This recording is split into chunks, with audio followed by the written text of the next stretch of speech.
Hola, ahora vamos a empezar a hablar de la laringe, ¿de acuerdo? Entonces, la laringe tenemos que conocer que tiene tres partes: la supraglotis, la glotis y la subglotis. Ya veis que todo depende de la relación que tenga con las cuerdas vocales. Si se encuentra por encima de la cuerda vocal se llama supraglotis. Ahí tenemos la epiglotis, las bandas ventriculares o cuerdas vocales falsas, los aritenoides, los repliegues, y esa es la parte que se encarga principalmente de dirigir la comida desde la lengua hacia el esófago y evitar que caiga hacia la laringe. También tiene una función de resonancia. Entonces, todos los problemas que afecten a la supraglotis, por tanto, nos darán un problema de dolor.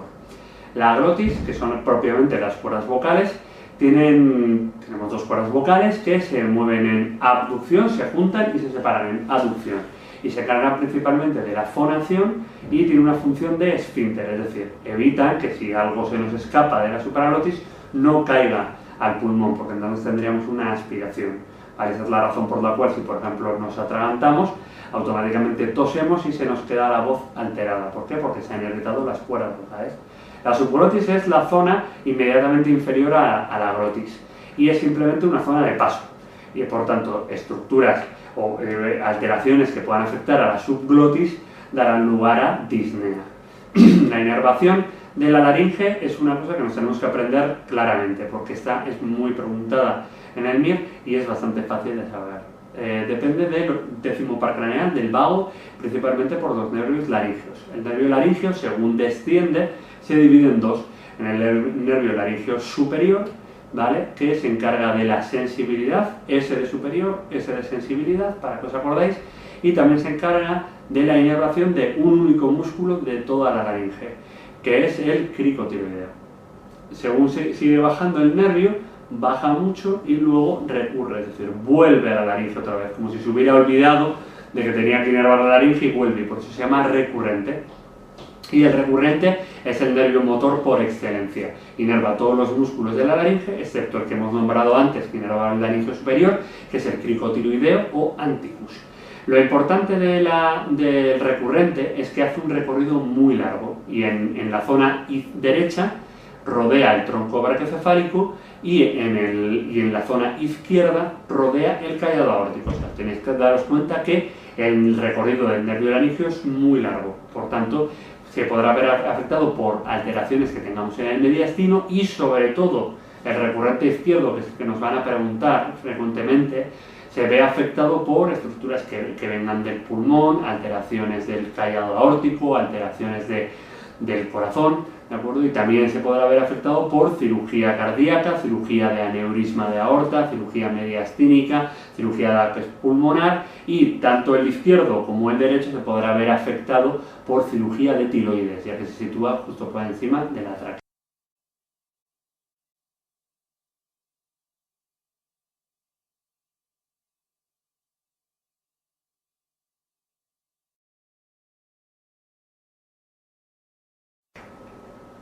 La patología congénita de la laringe no es infrecuente y debemos conocerla. La más frecuente es la laringomalacia, es decir, es la estructura la estructura externa de la laringe no está perfectamente osificada, no es un cartílago duro, y entonces cuando hacemos inspiraciones forzadas, cuando el niño inspira, se colapsa, hace y entonces el paciente tendrá estridor inspiratorio cuando inspira y cuando se colapsa la laringe, ¿vale? Pero sorprendentemente, progresivamente, que la laringe se va haciendo más madura, tenemos que va desapareciendo. ¿Por qué? Porque se colapsa menos. Entonces el diagnóstico es fibroscópico, porque metemos la camarita por la nariz y vemos como la laringe se colapsa cuando inspira, ¿de acuerdo? Y el tratamiento es simplemente seguimiento, porque vemos que poco a poco el paciente ya va teniendo menos estridor, estéticamente en niños de un mes de vida, y supone el 75% de la patología laringea congénita. No debemos de olvidarnos de que puede nacer el niño con una parálisis congénita de cuerda vocal. Muchas veces en el canal del parto estiran mucho el cuello, el uso de forceps de una manera no muy adecuada, etcétera, puede dañar ese nervio. Y frecuentemente, lo más frecuente es que sea unilateral, que no hay problema, pero hay que tener cuidado que sea bilateral, porque si es bilateral es urgente, es muy grave y es la causa más frecuente de traqueotomía en menores de 1 año. ¿De acuerdo? Entonces, luego tenemos que hablar de la estenosis subglótica, ¿de acuerdo? Que es una causa muy frecuente de disnea, ¿de acuerdo? Pero dentro de la patología congénita es la menos frecuente y hay que tener en cuenta que es una causa frecuente de traqueotomía.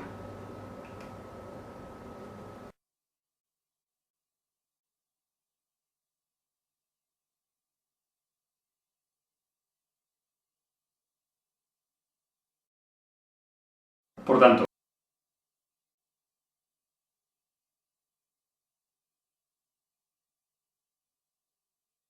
si nos preguntan una pregunta tan fácil como esta, bebé de 1 mes de nacimiento que presenta un exterior inspiratorio, claramente nos están hablando de una laringomalacia.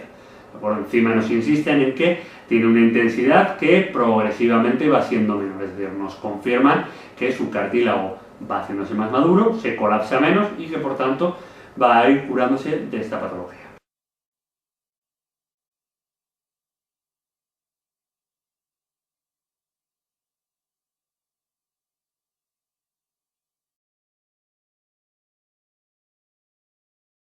Tenemos que conocer las laringitis agudas, ¿vale? Todos hemos pasado alguna laringitis aguda, sobre todo la que se llama postcatarral. Tenemos una infección de nariz, los mocos nos van a la garganta, tenemos una faringitis y poco a poco va bajando y tenemos una laringitis. ¿De acuerdo? Entonces, ¿cómo cursará una laringitis postcatarral? Con disfonía y con tos. ¿Vale? Tenemos que conocer que hay laringitis que afectan a la parte superior de la laringe, es decir, a la supraglotitis, lo que todo el mundo conoce como epiglotitis. Patología muy importante y muy grave anteriormente, ¿vale? Tenéis que conocer que hace ya un tiempo que se da la vacunación de la bacteria más frecuente que era el Haemophilus influenzae tipo B, ¿vale? Y que aún así, aunque todo el mundo estemos vacunados, sigue siendo prevalente y que generalmente suele ser debido a también hemófilus, pero ya empiezan a aparecer otros gérmenes como Streptococcus pyogenes, como Staphylococcus aureus. El tratamiento de la epiglotitis simplemente hay que tratarlo con antibiótico, con corticoides y ves que se necesita oxigenoterapia porque se cierra la vía aérea. En pocos casos, actualmente se necesita una traqueotomía. Otro tipo de laringitis que tenemos es lo que se llama el croup. ¿Vale? Aquí os podéis empezar a liar porque os hablan de croup, de pseudo-croup, de croup verdadero. Entonces simplemente os tenéis que aprender el croup. ¿Vale? El croup es debido a una infección vírica. Entonces a partir de ahora en vuestra cabeza tiene que acordaros croup viral. Y entonces ya los demás os tenéis que olvidar de ellos. El croup por tanto es viral, es decir, depende de un virus, se caracteriza por tos y simplemente pues hay que tratarlo como cualquier infección vírica, una antihidratación y tratamiento sintomático. Poco a poco el paciente irá recuperando la sintomatología normal. El pseudocroup es lo que se llama también una laringitis estridulosa porque hace un estridor especial y es simplemente por una falta de hidratación pero del aire. ¿No? Es el aire seco lo que hace es irritar la laringe y no provoca disnea, que es un tema que lo diferencia de todo lo demás y simplemente se soluciona poniendo un nebulizador en la habitación. También deberemos hablar de la laringitis diftérica, que no existe prácticamente porque todos estamos vacunados de la difteria y que se caracterizará si nos hablan de una tos perruna.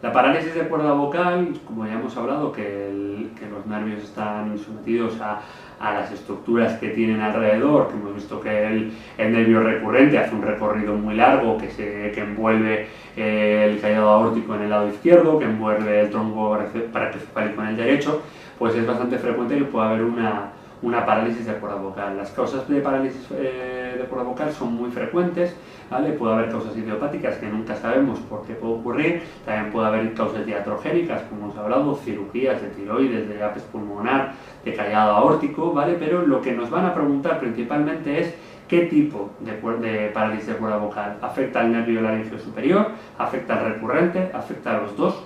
¿De acuerdo? Entonces lo que tenemos que tener es, claro, son una serie de características propias de cada uno que nos van a dar los datos para poder responder la pregunta. La afectación solamente del recurrente, que hemos dicho que es principalmente motor, nos va a dar una parálisis en posición paramediana. Si nosotros recordamos la posición media, la abducción completa, la movilidad de cuerdas se hace en este sentido. ¿De acuerdo? Entonces tenemos una posición media, una posición paramediana, casi cerca a la línea media, y una posición intermedia entre lo máximo que abre la cuerda y lo que cierra. ¿De acuerdo? Medial, paramediana, intermedia, abierta. Entonces, la parálisis de cuerda vocal de recurrente será paramediana, a diferencia de la que afecta a todo el tronco común, que será principalmente intermedia. Lo que tenemos que saber es que cuando se da solamente la parálisis de la parte superior, de la rama superior, tendremos un acortamiento de la cuerda vocal y una falta de sensibilidad, es decir, el paciente le caerá comida en esa parte de la laringe y se le caerá al pulmón, ni toserá, ni tendrá la sensación de que le está cayendo líquido o comida.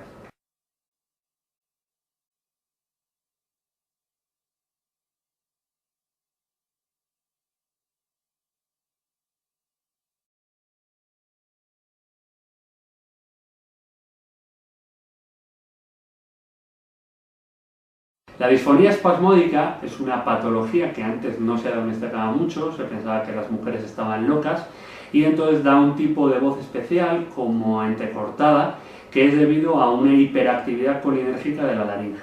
Se dan contracciones súbitas de la laringe y da una voz entrecortada. El diagnóstico no hay un diagnóstico de certeza, simplemente viendo la voz, viendo una laringe con una excesiva contracción, y el tratamiento se ha visto que en los últimos años, inyectando toxina botulínica, esa hiperactividad colinérgica se ve frenada y entonces la paciente tiene una movilidad de cuerda relativamente normal y entonces no tiene esa voz entrecortada.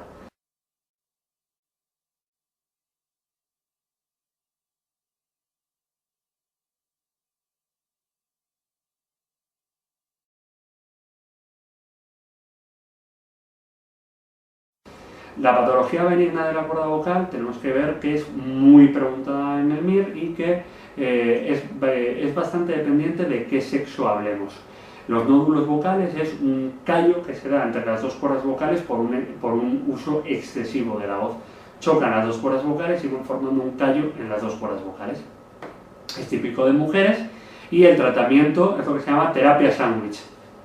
Foniatría, si mejora pero tiene algo todavía de nódulo, le operamos y siempre después de la cirugía haremos foniatría, es decir, foniatría, cirugía, foniatría. Por otro lado, los pólipos de cuerda vocal son típicos en hombres y es debido a un sobreesfuerzo vocal en un momento determinado, se da un hematoma de cuerda vocal y eso forma una bolsa en la cuerda vocal, en una cuerda vocal. Por tanto, nódulos, mujeres, bilateral, pólipo, unilateral, hombres. Tratamiento, cirugía. Se corta el pólipo y se deja la cuerda vocal normal.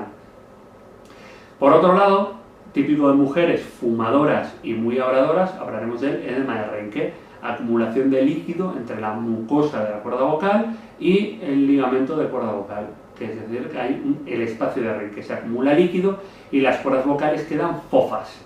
Como quedan fofas, es una cuerda vocal que hace mala función, tenemos una voz muy mala, típicamente de camionera que se dice, y entonces lo que hay que hacer es que deje de fumar absolutamente, si no mejora con ello, operarlo, ¿de acuerdo? Y luego foniatría.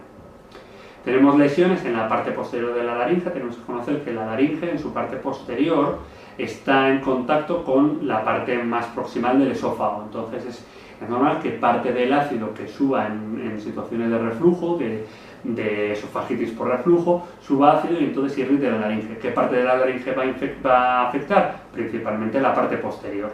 Y como se ve la parte posterior afectada, tenemos un cambio de piel, igual que se da el esófago de Barrett en el cardias, pues en la laringe se dan cambios de piel, nunca serán neoformativos, neoplásicos, pero se llama paquidermia interaritenoidea, se hace la piel un poco más gruesa como respuesta a ese ácido. Tratamiento IBP, inhibidores de la bomba de protones. Por otro lado, tenemos que saber que entre la cuerda vocal falsa o banda ventricular y la cuerda vocal hay un espacio que se llama ventrículo de Morgagni, que normalmente es una parte que es virtual, es decir, es pequeña, prácticamente ni se ve, pero que hay veces que se dilata y entonces forma una bolsa de aire que eran antes típicamente en infladores de vidrio, pero que ahora se ha visto que hay que tener cuidado con ellos porque puede haber un tumor subyacente.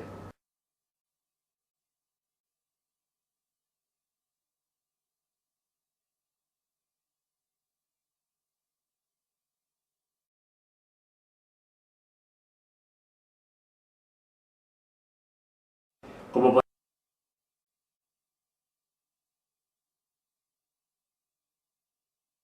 podemos ver en el test de la primera vuelta, nos hablan de una mujer de 35 años y que tiene 3 hijos. Si nos hablan de 3 hijos, claramente nos están diciendo que habla mucho, que tiene que editarles, que es un problema. Si no, no nos dirían que tiene 3 hijos.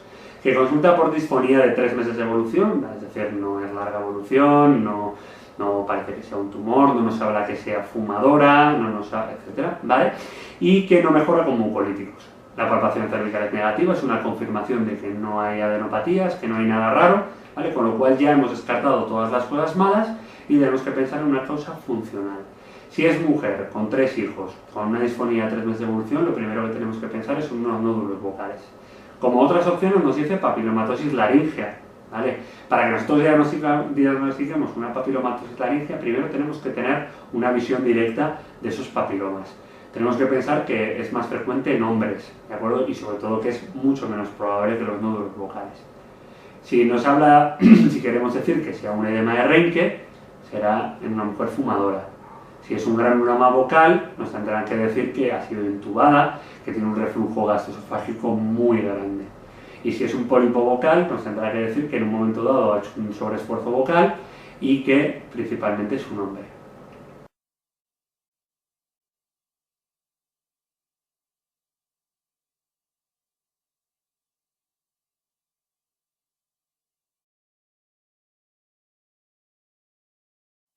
Cuando las laringitis continúan durante mucho tiempo, durante meses de evolución, tenemos que empezar a pensar que es una laringitis crónica. Dentro de las laringitis crónicas tenemos 2 tipos, las específicas, las que podemos atribuir a un hecho en concreto, o las inespecíficas. Las específicas tenemos la tuberculosis, ¿de acuerdo? Entonces siempre la zona que más se afecta por tuberculosis de la laringe es el aritenoides, pero la lesión típicamente tuberculosa es la monocorditis tuberculosa, es decir, la afectación de una sola cuerda. Tenemos que saber que nunca fija la cuerda vocal y que siempre que tengamos una sospecha de TBC laringea hay que hacer una placa de tórax para ver que haya una TBC pulmonar. Tratamiento el de la TBC, sin problemas.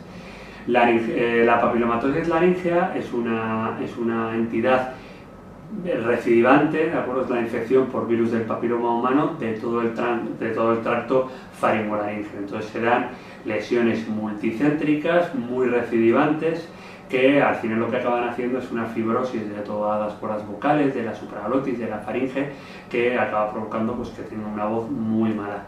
Es típicamente provocada por virus del papiloma humano de serotipo 6 y 11, es decir, de bajo grado.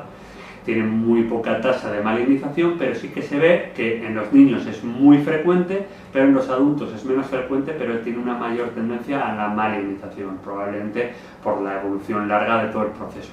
Se han intentado tratamientos con todo tipo de cosas, como puede ser esteroides, antivíricos, láser CO2, inyección directa, aplicación tópica, y no se acaba de ver especialmente cuál es el tratamiento más idóneo. Actualmente se recomienda el láser CO2. También tenemos que tener en cuenta que la laringe, como ya hemos hablado, puede ser sometida a un ataque directo por el ácido que viene del estómago, sube por el esófago y afecta a la laringe. Ya hemos visto que teníamos signos como que haya una paquidermia interaritenoidea, pero también tenemos otros síntomas, que tengamos una disfonía fluctuante, que tengamos una carraspera frecuente, y si vemos la laringe, aparte de lo que ya hemos hablado, la paquidermia, podemos tener un edema de aritenoides, un eritema de toda la zona posterior, y el tratamiento es bien fácil, como ya hemos hablado, con omeprazol, con el IVP. Sin embargo, las inespecíficas son un poco más graves, son aquellas a las que podemos ya empezar a pensar que el problema viene por el tabaco y el alcohol, que es típicamente de varones, más o menos de 40, 50 años, y que se caracterizan por tener una disfonía, es decir, el paciente consulta porque tiene disfonía de larga evolución. Da igual, pensaba que era un catarro en un principio, pero luego ya ve que eso continúa. Es típicamente, ya hemos dicho, de varones, y tenemos dos tipos: la atrófica, que es típicamente de varones mayores, de ancianos, y la hipertrófica, que es aquella que podemos encontrar que tengamos lesiones blancas, que son las graves, o lesiones rojas, que son un poquito menos graves. Lo que vemos es que se comportan como lesiones de algún tipo premalignas, es decir, si no suprimimos los factores de riesgo, que son el tabaco y el alcohol, eso poco a poco irá cambiando, la piel de la laringe irá cambiando, las mucosas empezarán a hacer metaplasia y entonces podrán degenerar en una neoplasia. Bueno, pero siempre que suprimamos los factores de riesgo, podremos evitar que eso vaya a más.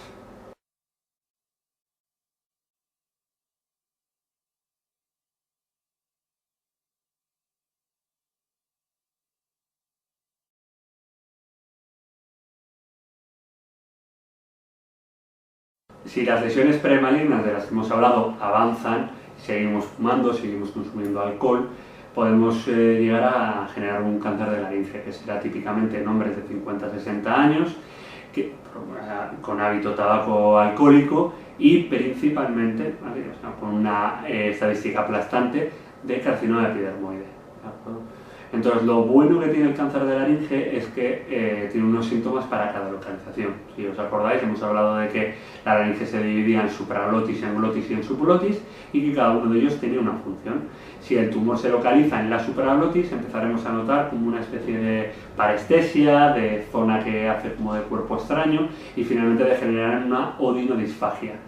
Si afecta a la glotis, tendremos que ver que tendremos una disfonía. Por eso el diagnóstico de tumores glóticos es mucho más precoz, porque la disfonía es algo muy evidente. Y la subglótica será algo grave porque se diagnostica muy tarde y tendremos una disnea. Tenemos que tener en cuenta también que, dependiendo de qué vascularización linfática tenga cada zona, el pronóstico se ve afectado, porque claramente el pronóstico del cáncer de laringe es dependiente de los ganglios que estén afectados. Aunque tengamos un tumor muy grande y solo tengamos un ganglio, frente a un tumor muy pequeño que tenga muchos ganglios, el que más ganglios tenga afectados tiene mucho peor pronóstico y mucha peor supervivencia. Por tanto, la supraglotis es una zona que está ampliamente vascularizada y entonces es una zona que tiene mucha más tendencia a hacer metástasis regionales. La glotis, por ejemplo, que está muy poco vascularizado, tendrá una tendencia mucho menor a hacer metástasis, con lo cual su supervivencia, su pronóstico es mucho mejor.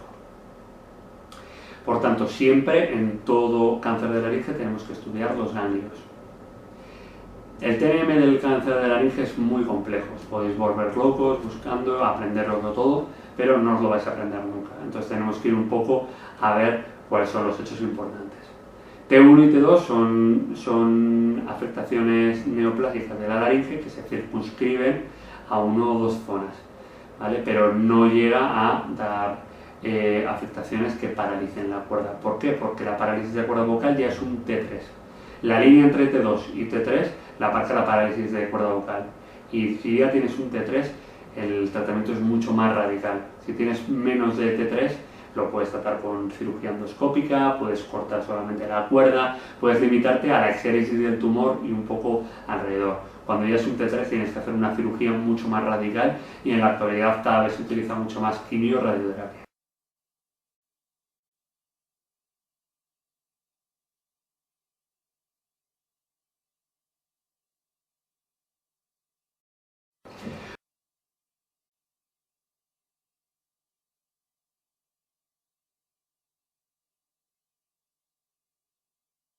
Por eso, en el test de primera vuelta, nos dicen un varón fumador con disfonía de 2 meses de evolución presenta una neoformación maligna localizada en el tercio medio de la cuerda vocal derecha, es decir, solo afecta a una cuerda vocal, no afecta a ninguna otra parte de la laringe y tenemos movilidad de cuerda vocal, es decir, tenemos un T1 de cuerda vocal, es un tumor muy limitado. Entonces nos dicen, ¿puede ser tratado con radioterapia como tratamiento inicial? Sí, el T1 de cuerda vocal se puede tratar con radioterapia o con cirugía. ¿Puede ser tratado con una cordectomía endoscópica con láser? Sí, nos limitamos a la cuerda vocal y ya está. Lo más probable es que no precise tratamiento de cadena ganglionar cervical. Sí, en general un T1, y es más, un T1 de cuerda vocal metastatiza regionalmente en muy poca frecuencia. ¿El 60% de estos tumores malignos son carcinomas epidermoides? No, ¿vale? Casi el 99% de los tumores son carcinomas epidermoides. Siempre que en el MIR nos hablen de un carcinoma de laringe, deberemos de pensar en carcinoma epidermoide. Y es muy raro que presente una metástasis ósea. Sí, en general el epidermoide se caracteriza por dar metástasis regionales.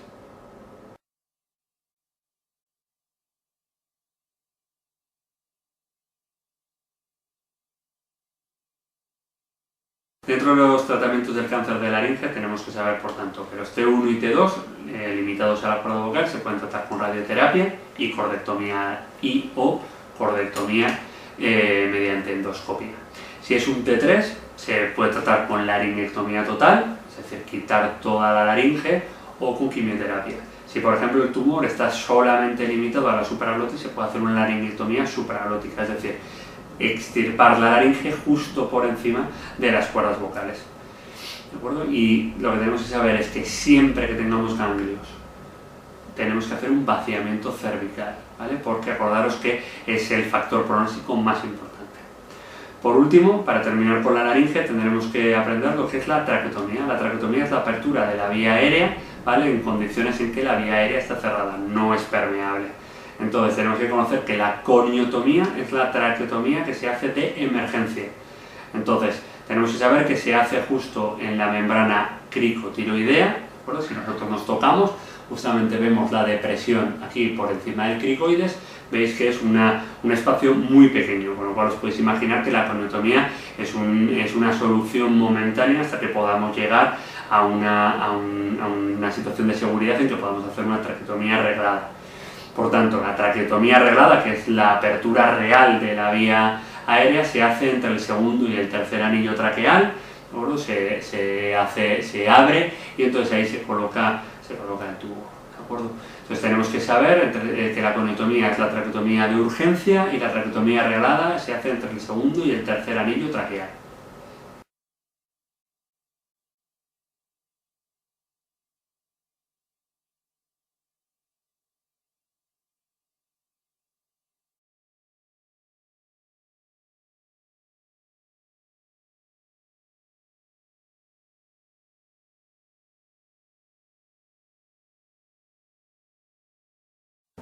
Y aquí hemos terminado con la otorrinolaringología. Espero que haya sido de vuestro interés. Tener muchísimo ánimo en vuestro estudio, tener en cuenta que otorrino es una asignatura fácil, con preguntas muy concretas y que, teniendo en cuenta todo lo que habéis estudiado, os va a salir genial. Así que mucho ánimo y suerte.